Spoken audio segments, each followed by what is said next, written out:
weekend. Last year the car had a stock LS7 block with diamond pistons in it, stock rod, stock crank, stock block. The car made about 1130 to 1150 on the YSI blower. As you've seen in the past video with the C7, I showed you guys where the blower actually sucked in a piece of the wire loom from the hood and it grenaded the blower, so it was pretty much a catastrophic failure. At that point, we decided to upgrade the blower. Casey Horde with Supercharger Outlet jumped on board with us, gave us a F1X A&A bracket combo that we couldn't pass up, so we jumped on board with him. Once we did that, we pretty much realized that the F1X was going to do way more and produce way more power than the stock block could handle. It was already pushing it. So with that being said, a good friend of mine, Jonathan Anderson, he works down at the shop, decided he was going to kind of get out of racing and possibly pursue some new career goals. And we stand behind him 100% in that. But that being said, he had just built this engine prior to making that decision. This is probably about as radical as I'll ever go. I don't know if I'll ever need much more than what this is. With that being said, we had a couple issues with the motor once we got it fired up in my car. It smoked a little bit. Come to find out, it was like a issue with the rings never seating properly. Maybe from the block not being hung correctly. Not 100% sure what initially caused it. The car still made really good power. The car made right at 1300. Of course, through a 6-speed on C16 race gas at about 6,500 RPMs. The F1X was making about 22 pounds of boost at that time. But instead of potentially risking hurting something or damaging this motor, I decided to pull the motor out. We took it to a local guy up in North Carolina. He tore the motor down, reassessed everything. We ended up having to buy some new pistons, new piston rings, of course all new bearings, all new gaskets, everything. And just got it back. It's still going to be a little bit before I can get it put in. But just to give you a little overview on this motor, it is an LSR block. It is a 427. The pistons in it now are a diamond piston. They're dash 18cc race piston. They're good for about 2,000. They're just not coated. The pistons that were originally in this motor were coated. But being that this isn't a real big nitrous application, I didn't really see much need for going crazy with a bunch of aftermarket parts. It's got a Cali's billet Magnum crank. It's got a Cali's billet I-beam rods, ARP main studs, Cleveland bearings. It's got a set of Brodix 273 heads on it.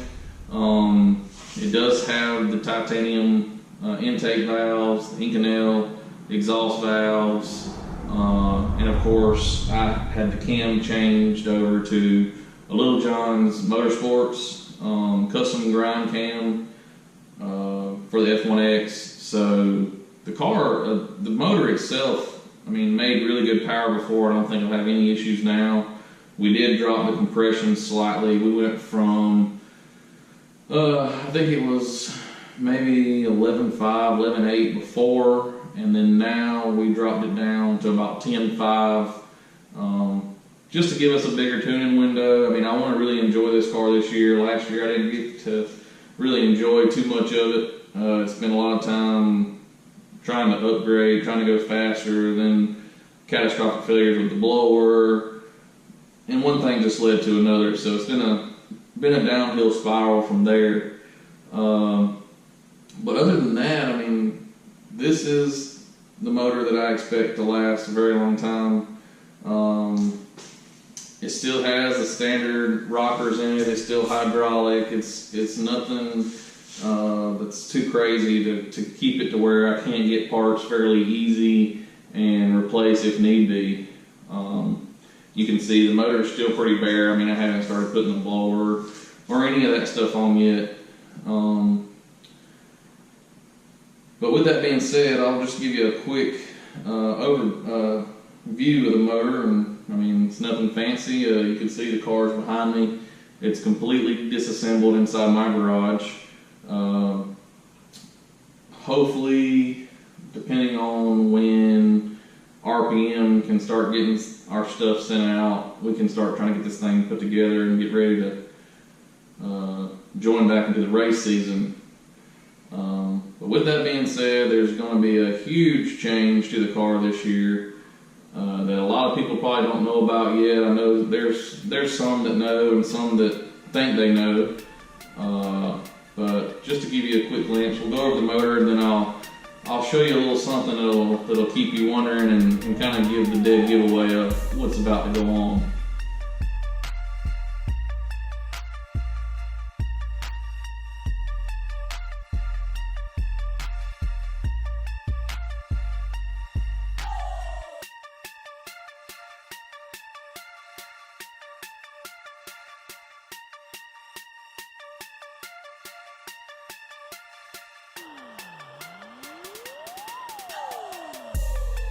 Alright, so I told you there was one other piece of the puzzle I was going to show everybody and kind of give everybody the heads up of what's going on.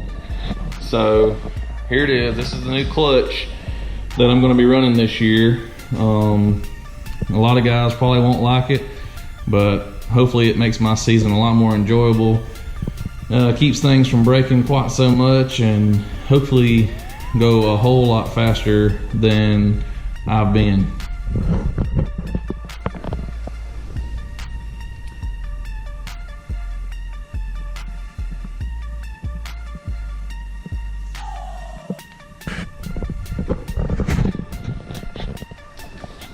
Alright, so there you have it. This car will be going to a Power Glide this year. It'll be probably anything from, you know, most of the races around here that we can run in, just doing some no prep stuff with going back and forth between radials and slicks.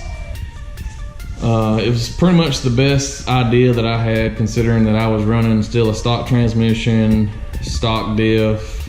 The only thing I had upgraded at the time was the clutch and the carbon fiber drive shaft shop torque tube. So for me to go really any further and try to make this thing last, it was going to be a complete nightmare. Everybody knows these cars, Corvettes, they're kind of heavy. They're and in the stick shift world, they break a lot. So instead of me spending that kind of money trying to get everything beefed up and still potentially breaking it from time to time, I decided to go ahead and drop the big bucks and get something that I can have that'll be a little bit more reliable and more fun to enjoy. The stuff hasn't shipped yet. I don't know when it'll actually ship. I think RPM's pretty busy right now. They've been pretty chaotic. So hopefully I would hope in the next month, we can have everything here. We can get the motor put back in the car. We can get the drivetrain put all back in. We went with the 2,000 horsepower Glide setup. The differential will still be a stock casing C6Z differential, except this time it'll have a spool. It will have a set of drive shaft shop axles put in it. But other than that, I mean, I think the car will do really well. This is a custom PTC converter, so I expect there may need to be some revisions to it, but luckily Joseph Young helped me out on this converter a lot. He had some revisions done and it should be really, really close. We pretty much had identical setups, so it'll be interesting to see how well this thing actually performs. But using the FuelTech FT600 that's in the car now, it was in it last year, I think we'll be able to control this thing really well with traction control and the trans brake and all that good stuff. So just stay tuned, guys. When the rest of this stuff shows up, we'll start going over and we'll start assembling this thing and hopefully make some races this year. Thanks, and as always, subscribe.